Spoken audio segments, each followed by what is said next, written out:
Welcome, everybody, to the You Are Worthy Network. I'm your host, Steve Wormer. Good Wednesday morning. I think it's Wednesday. They're all running together. If you're new to the group, I want to say welcome. I'm so appreciative of each one of you. And maybe this is your first interview you're watching. And you might be saying, what is this You Are Worthy Network? Maybe the name resonated with you. Well, I'm a preacher, so I could get pretty long-winded in that answer. I'll try to give you the short answer on that. Really, the You Are Worthy Network and that phrase, you are worthy, is a rebuttal to my own stinking mindset.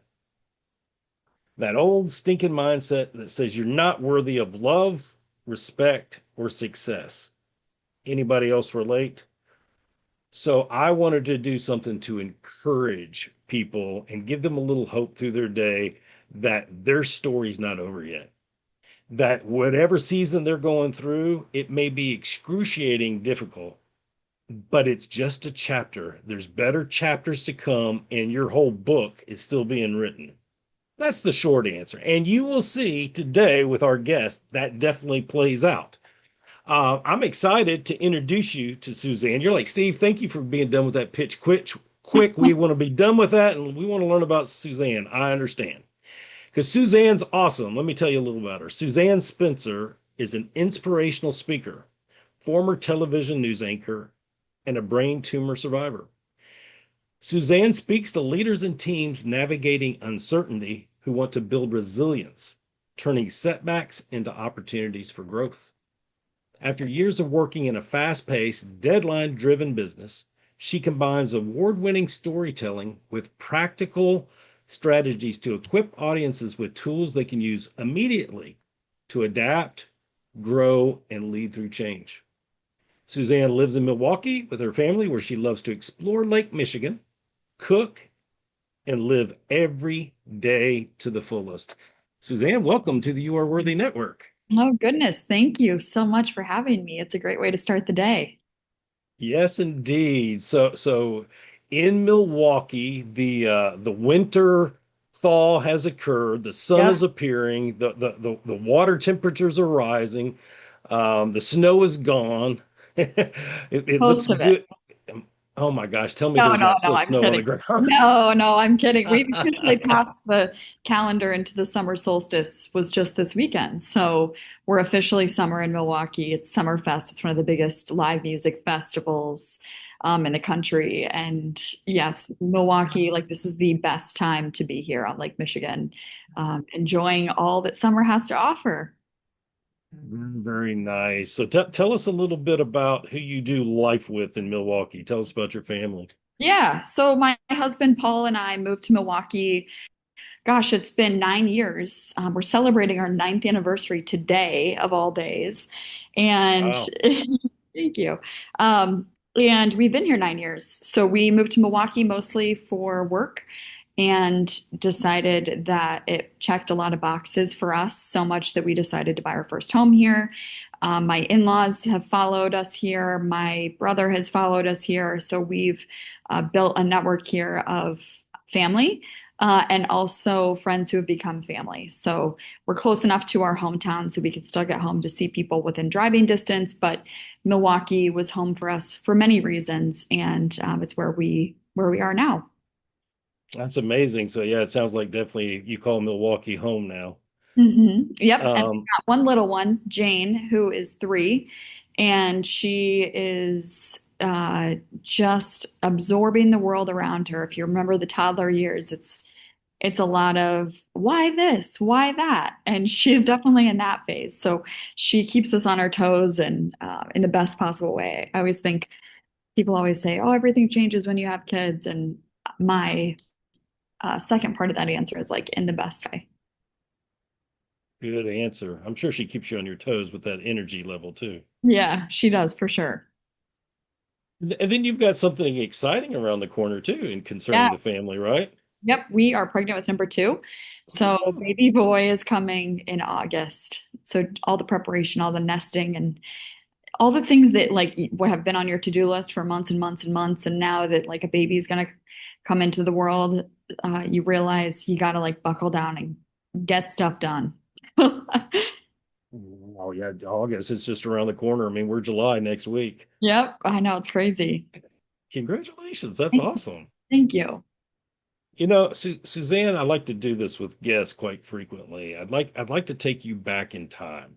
Let's go back to your senior year in high school. And I like to get into the mindsets of 17 and 18-year olds because I think it's fascinating because, as you would imagine, they're all over the place. Let's say senior year in high school, a week left. You've got the cap and the gown. Maybe you've got the class ring. You got the date on the calendar. You're marking off the dates as it gets closer. Where are you? Like, can't wait to get out of here. Get me through the door, senioritis to the max. I got a job. I already know what I'm going to do this summer. I know where I'm going in the fall. I know what degree I want to get. Let's go. Hmm. Or, eh, I'm going to miss this place. I'm not sure what I'm going to do. I guess I better get a job or somewhere in between. Where were you on that spectrum?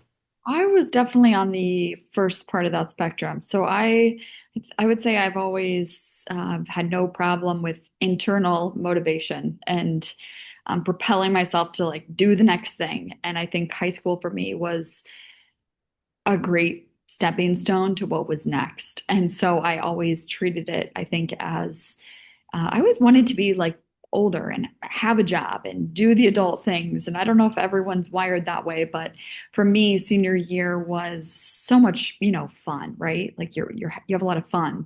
But I knew where I was going to college. I didn't really know what I wanted to study, but I knew I would be immersing myself in a kind of a culture and environment that I didn't know many people, and that was really exciting to me. So I went in a bit with assurance that I was hopefully choosing the right school, and I would and the confidence of knowing that I would figure out what I was going to do. But the rest, I think I just at some point you just got to have some fun before you get into like the real world, right? And you think at the time like college is going to be this real world, and it is, but it also isn't. You're not working, you're not doing all the things that you have to do as an adult. So where did you choose to go? I went to DePauw University. It's a small liberal arts school in Indiana, and it was about an hour from home. I knew a couple people there, but not many. And for me, what stuck out was just the type of students. I had done an overnight, I had done a couple of campus visits, and the students were go-getters. They were all really smart. They all achieved awesome, amazing things, had really cool jobs. And I thought, I would love to put myself in a position where I can succeed too, whatever that looks like. So I went in undecided, and there you declare your major sophomore year. So I declared as an English writing major with a minor in communications well into my sophomore year. Okay, so here we are, sophomore year, 19, 20 years old. Um, you did mention communications. So at that point in time, what were you wanting to be? What did you want to be when you grew up at that point? Yeah, I don't think I ever grew up little wanting to be something. It's so funny. My family has a construction company, and so a lot of people in the family chose that path of like working in the office, working in the field. My mom was the current owner of the company at that time, and so it was like, man, I don't know what I want to do, but I don't think I want to do that. And so I always said I was the black sheep. But really, it was, I learned a lot from having parents who were entrepreneurs and siblings and family members who created their own success. And so at that time, I just knew I liked communications. I liked being creative with my skill set. And so it was actually my father-in-law, my now father-in-law, who said, have you ever thought about TV? Like you would be perfect for TV because he had a background in TV. And I thought, man, I haven't. Like, what does that even look like? It seems like such few jobs, like a hard industry to get into. And he said, well, I can help get you your first internship. So sophomore year, I had my first internship at a station in Indianapolis. And for a month, worked alongside all different reporters, anchors, people in the field, learning the ropes of how TV worked. And on the last day of that internship, I was in the bathroom and I hadn't met the main anchor. Her name was Fanchon Stinger. And I said, I just want to tell you, I've had such a great experience. I've been interning all January master. And she was like, "Oh my gosh, I can't believe we haven't met. It's already your last day. Like, this is crazy." And so I said, "Yeah." And she said, "Well, you should come back and work with me." So this is like the last day of my internship in the bathroom of all places. And truly, it was one of the first experiences I've had in my life where simply like putting yourself out there, asking for what you want, can lead to so many amazing places. And it was my relationship with her, and that internship that really propelled my interest and my growth in the field that led to my first job after college in TV. That is such a cool story. So that parlayed itself into you getting hired by the station and working eventually, I'm assuming, tell me if I'm wrong, as a reporter and then getting up to the morning anchor, right? Yeah, yeah. So in TV, like just like anyone has to apply with a resume, in TV, you usually have to have a video resume. And so I interned at another station in Denver and kind of had at least some semblance of what they would call like a reel. And it's a video montage of just here's who you are, here's how you speak, how you look on camera, some examples of stories you had put together. And I used that to get my first job in South Bend, Indiana, which was 2014. And I worked there for 3 years as an MMJ, multimedia journalist, where you shoot all your own stuff, you edit, you report live from the field, you do it all. Mhm. And then moved up into an anchor role uh, in South Bend in those 3 years. Okay. All right. And then it was on to Milwaukee after that. Right. So in TV, you often move by market size. So the smaller the city, the higher the market number. So South Bend was something like 90, and Milwaukee was number 30 market size. And so it was a big jump. But I knew as a reporter, I would have an easier time making that jump. And so Milwaukee was a targeted market for me that I really wanted to work in. And I was able to make that jump in 2017 uh, as a reporter. Okay. And I don't want to get too lost in the weeds on this, but is it true that a lot of stations have 2-year contracts on their reporters? Yeah, a lot of stations. I mean, and things change in the TV industry every day, but most of my contracts were 2 or 3 year. Okay. Yeah, because I know a lot of people in that industry that have moved around a ton, which is hard if you're married and have a family for sure. But I also know a reporter that's been in the same market now for 7 years. So I mean, and you were in Milwaukee obviously for quite a while. But let's go back to your Milwaukee days as an anchor and tell us how the career's going. I'm assuming, tell me time frame. You're in your probably mid-20s at this point. Yeah, mid to late 20s. And Milwaukee was the reason I really wanted to work in Milwaukee. It was being close to home wasn't a huge priority, but that was a positive that I could drive. But it still is a great storyteller's market. People prioritize the people behind the stories. And so I would watch their newscasts at all the different stations, and they were producing such great content and quality content. And I could tell the people, the reporters, the anchors, they were people that I wanted to be like. And so one of my good friends helped really get my foot in the door at Fox 6, which is where I worked for a little over 7 to 8 years. And so there I started as a reporter, and then I moved into the weekend anchor role. And eventually, where I ended my time there was the morning anchor role. So Monday through Friday, waking up at 2:45. And yeah, the morning show was a beast. It Mhm. was 4:30 in the morning until 10. And then sometimes we'd be tasked to like fill in on the lifestyle show or fill in on the 11 o'clock news. So it was a long morning. But truly, I had never worked mornings until Milwaukee, and it was the best way to start your day. Like you get to be part of people's mornings, which is a great time of day for people, and kind of being part of the informative part of news where you're helping them get educated on what happened the night before, but also the fun part where you can show your personality a little bit more on that shift versus some of the others. Were you easily going to bed at 7, 8 o'clock at night? That would be a struggle for me. The goal was 7:45. That never happened. And this was before kids. So it was a similar situation, right? Like I was a reporter, moved into the anchor role on the weekends, and then it was COVID and a spot opened up on the morning show and I thought like, man, should I? I don't know. I don't know if I'm qualified. I don't know if I'm worthy. And so then what happened was one of the leadership approached me and said, "Are you interested?" And I'm like, "Yeah, I am interested." And whether it was the stars aligning, whether it was like COVID, they weren't bringing a ton of people in for interviews at that time.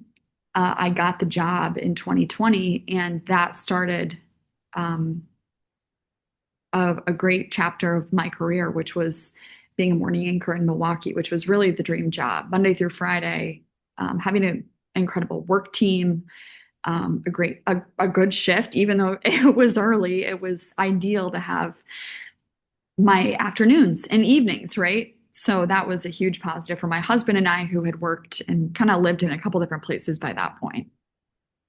That's a cool story. Like internally, you're battling with whether you should apply, whether I'm worthy enough to get that job, and then they approach you. They take the pressure off. That's a cool story. Yeah. And But then, you got to put, as you know, you got to put yourself in a position to succeed. People don't just approach you for positions because you don't have the cred. It's because you've done the work. And for me, Milwaukee, I always had people who believed in me. And so I did some amazing stories while I was here. I was on a U.S. naval warship, um, telling stories for a week. I did a lot of traveling with the Packers for a trip out to the NFC Championship. I got to do some really cool stories that I'll never forget, which was a great opportunity. I bet. And then tell us as the 20s are about to wrap up, what changed your life while you were working there? I was sitting on the morning show desk with my co-anchor Kim one day, and working the mornings is weird because like anytime you have a weird health ailment or something, you might think like, oh, it's just I woke up at 2 a.m. or just a compounding lack of sleep. I said, Kim, I've been having these headaches. She's like, oh, I have them too, and it's like then it like stretched on. It was weeks of these headaches. And it wasn't the worst migraine headache I'd ever had, but it was consistent enough that I thought, man, this is weird. Like this is just consistent. It's dull. It's in the same location. And so I was in and out of my doctor's office, just like, this is weird. What do you think? And they threw everything like could be this, could be that, but here's this, try this, whatever. And ultimately, after so much of trying this, trying that, my husband said, let's just ask for imaging, rule the worst case out. So I went in. My doctor is like, MRIs are expensive. Like, yeah, but I feel like we should just, check. So we did. And sure enough, within like 2 hours of that MRI, I got the results back. I got a call from my doctor. I was at home and picked up the phone, and it had like no caller ID. And it was my doctor, and he's like, "Hey, so, got the results back and, you have a brain tumor." And it was just like, "What? How could I? We?" Like I was 29 years old, felt like I was living, a healthy life. Workouts, fitness has always been a priority for me. And you just think like it could never happen to you until it does. And Mhm. so that was the beginning of really what I like to say is this other version of me um, that has kind of morphed after going through something really challenging. Wow. So walk us through the mindset process because I'm sure at first there's shock, but then tell us how you're kind of wired. Like after you get past the shock, where does the mindset go? I think initially it was like game plan, right? And anyone who's been through anything health wise, like your immediate steps are how can I get to the doctor's office? Telling my family, like those type of decisions. And then it becomes, what? How, what? And Mm, so for me, my job was on TV, it was very visible. And I thought, do I share this with everyone that I'm going to be gone for this brain surgery? Because only within a few weeks, we had decided, got into the doctor's office, decided we were going to have brain surgery, and had a date. And it was like a month away. And I thought, like, do I share? I'm going to be off work for 6 weeks. Do I not? Like, what if I come back and I make a mistake on air and it's like, well, she had a brain tumor, like my mind was going to what people would think. And my husband, I'm like, I don't know if I should post anything on social media. And he said, Suzanne, think of what's happened. Like you were your own advocate in this scenario. Like you would not have found the brain tumor if we weren't in the doctor's office time and time again asking for what we knew we wanted. Like there is a lot of good that could come from sharing your story. And so it was that conversation and that moment that really set the tone of my mindset over the course of this health journey. And it was, I am not scared, I'm grateful. And truly, like there are so many what ifs and so many people who are concerned for you and they voice that to you. But at the end of the day, everyone has a choice and you have to decide how you want to feel about this challenge. And so for me, that looked like, I don't want to be scared. What good does that do? I want to be grateful because I know about it. I can develop a game plan. And if I share this with others, maybe this could help someone else. And so my mindset, choosing my mindset in that moment of being grateful and not scared and not afraid, was transformational. And I would say impacted my health outcome also, which is a huge part of it.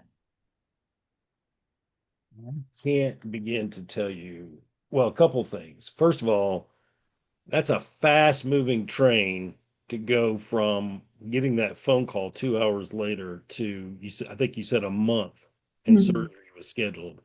That is definitely a fast moving train and a lot to process.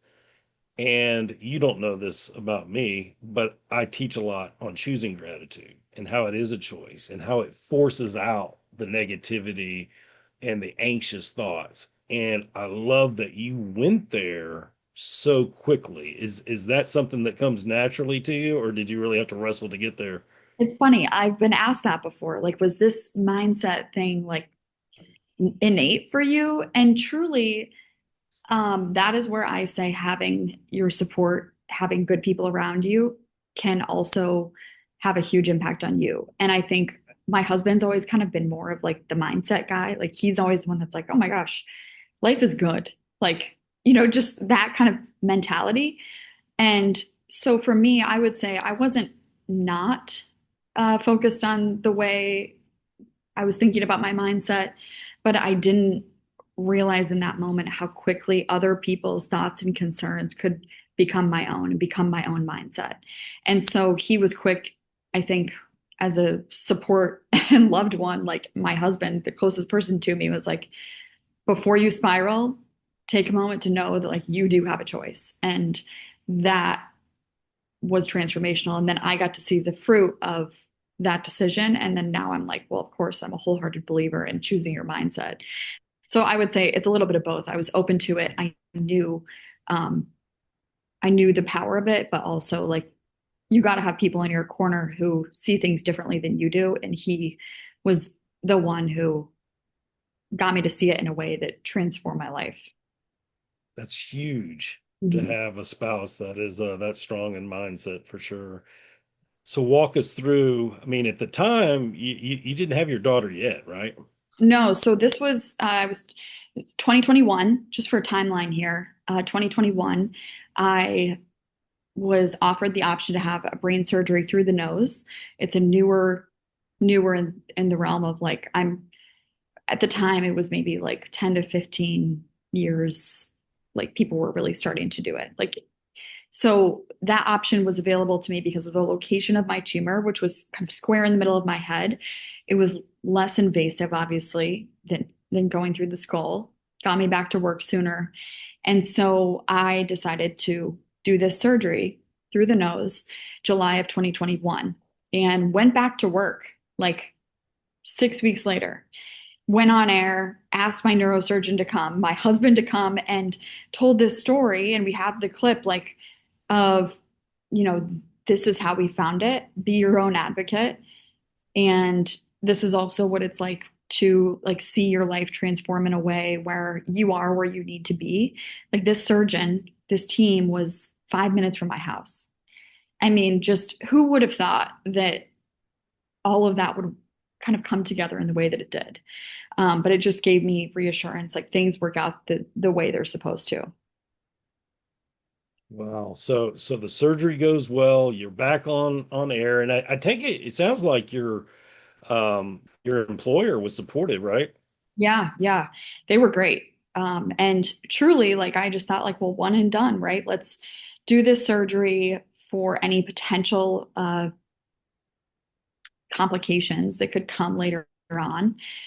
And what ended up happening was about 15 months later, I started having migraines, these like very crazy headaches. I was sick from the pain.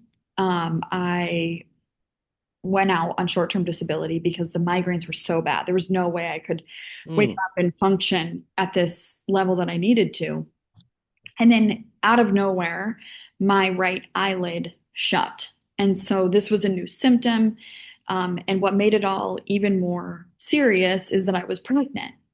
So I was having all these symptoms, the migraine, like, and so that I was in and out of the hospital during this time. This is in 2023, 2022, I'm sorry.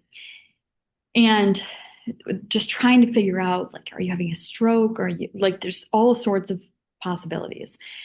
And what they ended up determining is, well, we don't exactly know what's causing your eyelid to shut. We don't know what's causing the migraines, but we can try to help you along, right?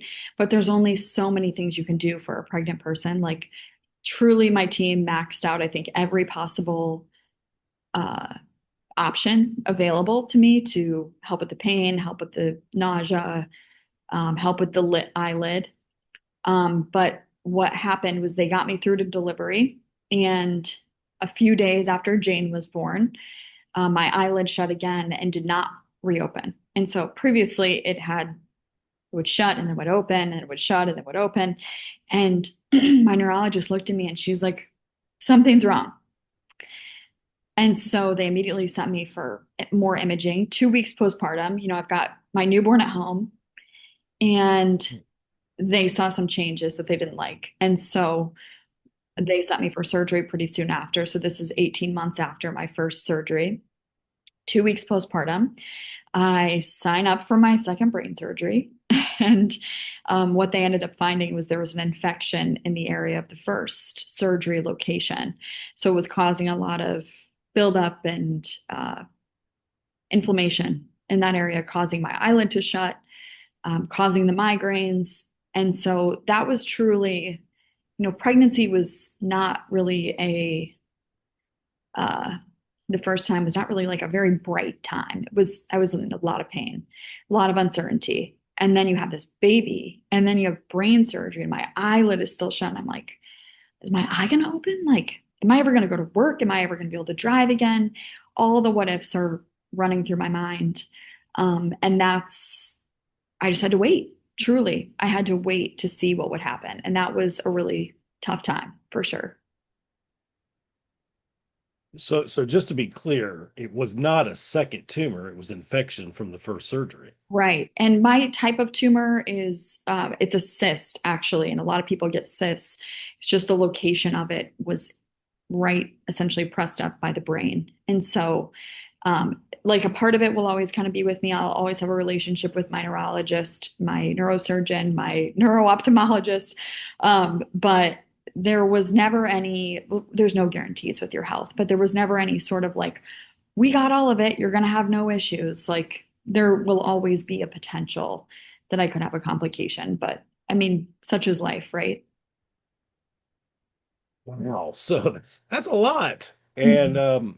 at what point so to speak, does the sun come out? Like, what point is the worst behind you? You get to fully engage being a mom. You get to go back to work, or is there a period of time in here where you start thinking, well, I need to do something different? How does that all play out? Yeah, I think a big gift. I didn't have any like postpartum depression. I didn't have any um I had a huge support system who did not know what to do, but they just did something, right? They brought us meals, they showed up, Mm, they came and talked when I really didn't want any visitors, and people showed up in big ways for me. And so during that time, I learned a lot about community and what that means, and how to be it for others, but also how to create it. And truly, I think the light, I had this beautiful baby, and it's like she was happy and healthy, and that was the goal, right? Like the goal was get this baby here happy, healthy. And I remember like I love clothes and outfits and fun stuff, and I like especially for her, and I just wasn't I didn't enjoy like picking that stuff out for her at that time. Like I was just so not in that mindset of like enjoying just the fun parts of having a baby. And then like one day my eye just started to open little by little, and truly that was this light for me mm, that signaled, okay, there's hope here, there's hope at the end of the tunnel, like my eyelid is going to open. And so I started the process of informing work, like thinking hopefully I can come back 4 months postpartum and post brain surgery. Um, and just started to like enjoy the little things a little bit more, having a baby and what that's like, adjusting your life. And um, I think just trying to enjoy a little more of what I was actually experiencing. makes total sense. And now the family's expanding, which is super exciting. Yeah, it's been a challenge though. I mean, for me, like returning to the anchor desk was a huge part of um, my chapter, that chapter, because I wanted to prove to myself I could do it. Like I could go back. I was strong enough, I was healthy enough, and I did. And I would say I had conversations with my doctors like pregnancy didn't cause all these issues. Like I was born with this tumor in a very small way that multiplied over time. And so for me, I would say, I talked to them like, do you think if I ever got pregnant again, like this would happen again? They're like, no. And so it's just no, like overcoming that mental hurdle of believing that like I could get pregnant again if we chose, if that was in the plan to have another child, but believing that it wouldn't be what it was the first time. And I'm so grateful that that's been the case. So I'm 32 weeks, and pregnancy has been 180 degrees different. Like it is, I've been so active. I've been enjoying it. I've been showered with so much love. And my health has been great. I've been able to work out throughout it. And so to overcome that challenge, right, of knowing what happened in the past and how it can be different the second time around has been one of the most rewarding parts, I think, of being a mom and just seeing this part of my journey come to fruition. I'm so glad you've had that experience this go around. I've seen a couple of short clips of you doing some of your fitness routines. I'm like, man, she's working out harder 32 week pregnant than most people are, Yeah, I'm which is trying. which is great. Um, so you go back to work. Tell us about the process of going back to work, and then at what point does the entrepreneur bug that is deep in your blood start to bite you? Yeah, I work was exactly where I wanted to be until it wasn't truly. And I think that manifested in a few different ways. You don't, for me, wasn't going to be a TV news anchor forever. And so at what point would I feel differently? I didn't know when. But then I was also just starting to pay attention to the way I was feeling. And it wasn't just being like the mom of a newborn. Like I was exhausted. The shift was exhausting, and continuously not sleeping and not being present for my family was really challenging. And so my husband and I tell this story because it truly, um, I think it's accessible. Like one night we sat down with a whiteboard and it was like, you are unhappy. Let's take inventory of our finances because that will help you see, and me, both of us, right? See if it's possible for you to make a change. Because, these days everything is so expensive. Not having two incomes is a big decision. And so we went through this exercise of just like taking inventory of our finances. And what would that look like if at some point I decided to start my own thing, and whether it was speaking or writing or some sort of entrepreneurship, knowing that that would be a runway we would have to allow ourselves as a family to have. And so after that exercise, writing it all out, seeing it in front of me, it's like, I think we could do this for, 3 to 5 years. Like we could have a runway to create something new. You could still be the mom that you want to be with Jane, spend more time with her, while also building your own thing. And so that was that truly that conversation, that activity that anyone can do was the turning point. I think I went into work like then within the next week and went to one of my bosses and said, I want to break my contract. I want to leave. I want to be more present for my family. And I left it at that because truly that was the truth. I didn't have a plan. I just knew what I wanted, and I knew I wanted to be more present in all areas of life.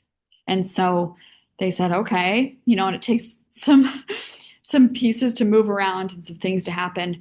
I ended up leaving in August of 2024, which was, I don't know, give or take 15 months after I came back from that second brain surgery. And from there, started the process of starting Suzanne Speaks, which is my own business where I'm an inspirational speaker. I love that story. Um, so let's talk about Suzanne Speaks. Obviously keynote speeches. Are you doing some corporate training too? But tell us where most of your gigs are coming from and what you love to talk about. Yeah. Well, Steve, with Facebook, like you have a following. Everyone who's watching this is from your community, and I recognize the unique platform that I had, right? Like I had a community. And one of my favorite things about working in news was engaging with the community. And so if that was one of my, favorite things, engaging with the community, was there a way to use my story in a way that could truly help others? Like I would just get an outpouring every time I would post about my brain tumor experience, and it was, you helped me see something differently, or you helped me discover my own brain tumor, or I had your surgeon, or what you did inspired me. Like the number of people who told me they found a brain tumor because of my story, which is crazy. The Wow. number of people who said I was some sort of motivation for them to get through a challenge. And I thought like there is something there. And so for me, it was just figuring out, how do I shape my story in a way that's beneficial to others and not just like about me. And so I went through a speaking training that year I left about, the business of speaking, building your keynote. And that really helped me think through my own experience. What helped me get through that tough period? Mindset being the first thing, my what I call inner voice, the conversations you have with yourself, with others, the conversations within your own brain that affect your workplace culture, your performance, and lastly, community. And so I thought those are my three things. Now I want to develop, this keynote speech where I can tell people my story in a way that helps them, motivates them to overcome whatever challenge it is they're facing. And so that was really the base of what I started, and have continued doing that. So my first speech was March of 2025, and I did it in front of like 12 people. It was a focus group, and I asked for feedback. And then I've just built from there. I've done a lot of free gigs. I've done a lot of like smaller community-based events. But then I started to probe, right, and network and use the infrastructure that I had created and relationships that I fostered in Milwaukee. And I've gotten some big stages, over 500 people here in Milwaukee last November. I've done some corporate team retreats, sales training. I've done a corporate team in Atlanta. I've traveled for speaking. I've done some of the local community speaker series.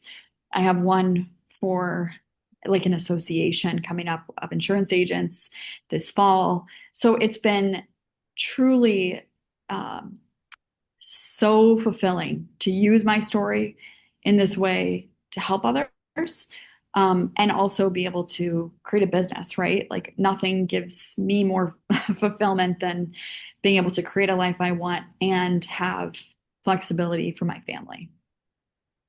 I love that for you.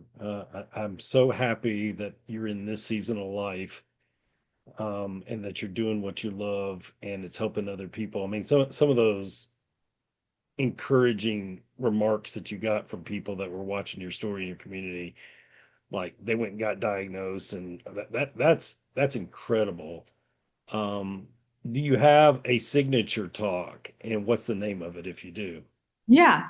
My signature talk is when the script changes. And so I speak to groups facing uncertainty, who want to turn setbacks into opportunities for growth. And what does that mean? It depends on the group, right? Like it could be, I spoke to a group of kind of younger professionals who were going through a merger at the time. And there was a lot of uncertainty about what that meant for them and their job and that sort of thing.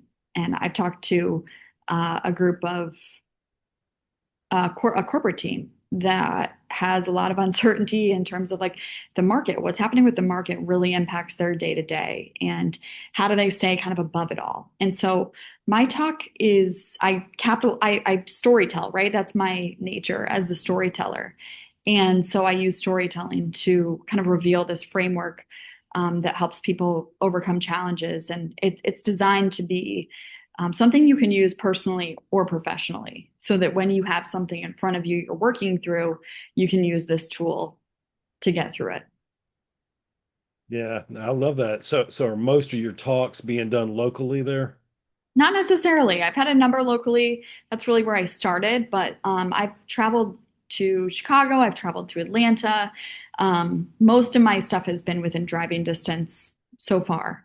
I've had probably a dozen talks so far since starting the business, and I have a few on the books for the end of the year, which is exciting after baby, and just continuing to grow. I think if you would ask, did I expect to, would this be like where you would want to be almost 2 years into it?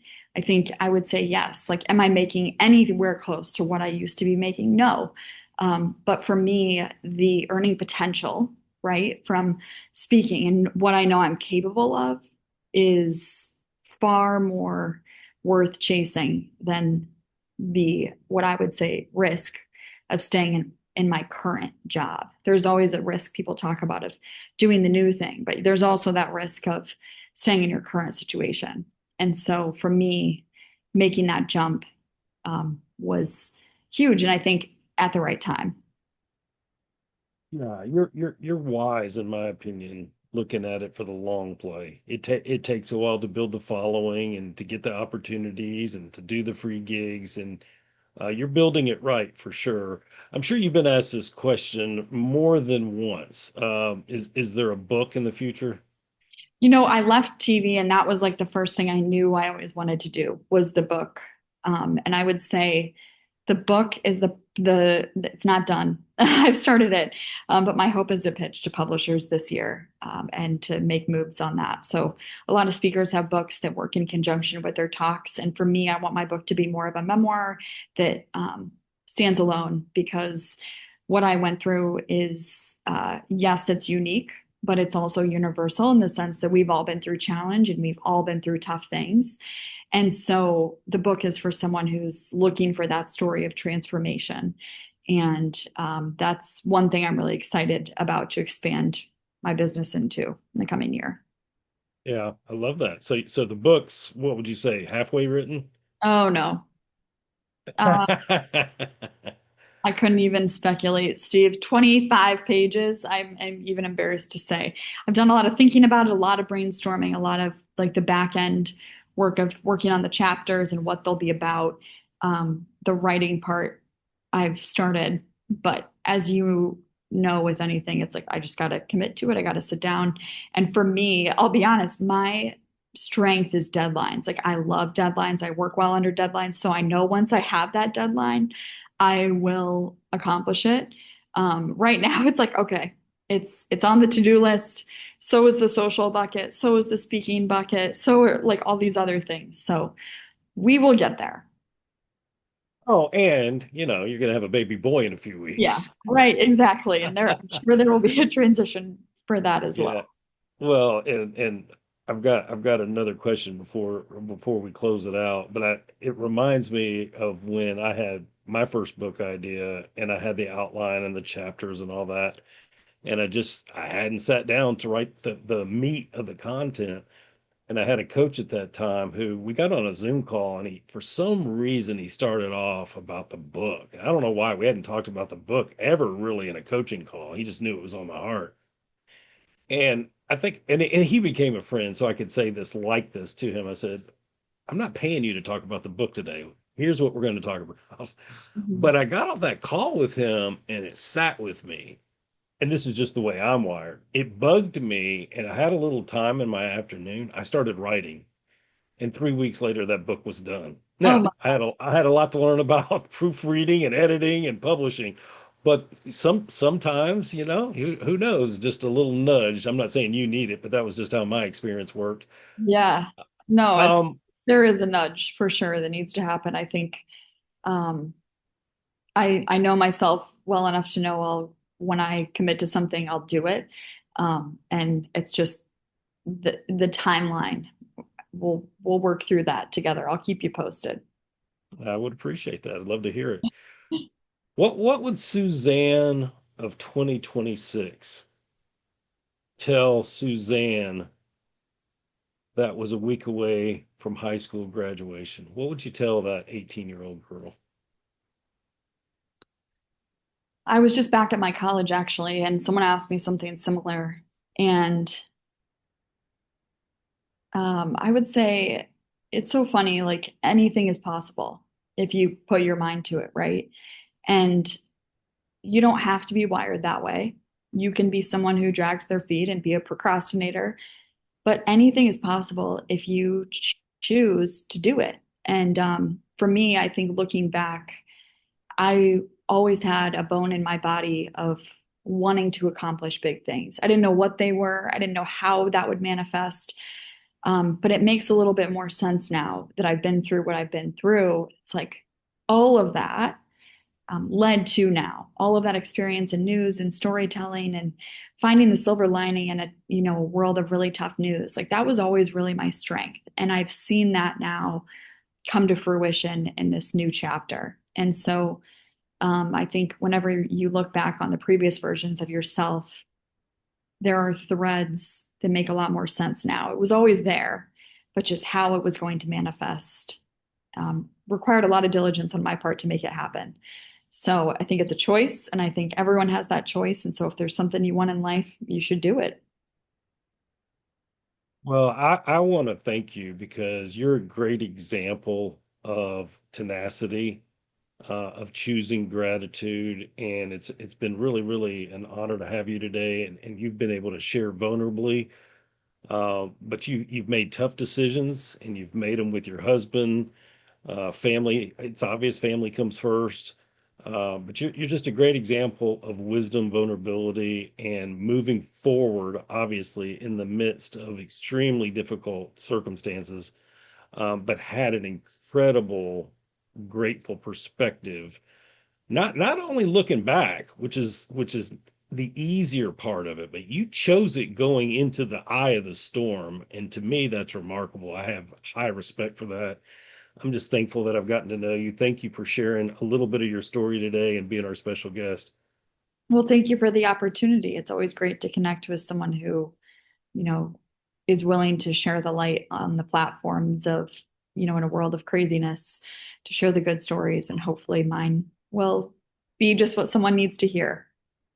Absolutely. Incredible story. And guys, if you're watching this, whether it's today, the next 30 days, while it's on Facebook, whether you go directly to YouTube, by the way, this episode will be on Spotify later today. I'm excited about that. All our newly recorded episodes will be on Spotify, and then we'll slowly put up the other 140 that have been accumulated the last 10 months. I think there's 8 or 9 up there right now.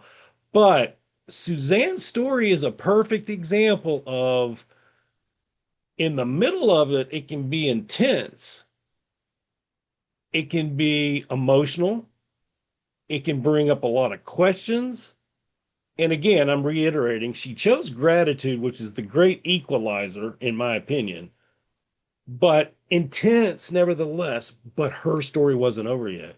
The Lord wasn't done with her story yet. And look what he's doing with her now. But she had to persevere. She had to make it through that storm, and she did. And now look, please, if you're listening to this and you're going through a storm, whether it's health, financial, career, whatever it may be, keep persevering. You've got incredible chapters of your story still to come. I appreciate each one of you. Thank you again, Suzanne. Until next time, guys, take care.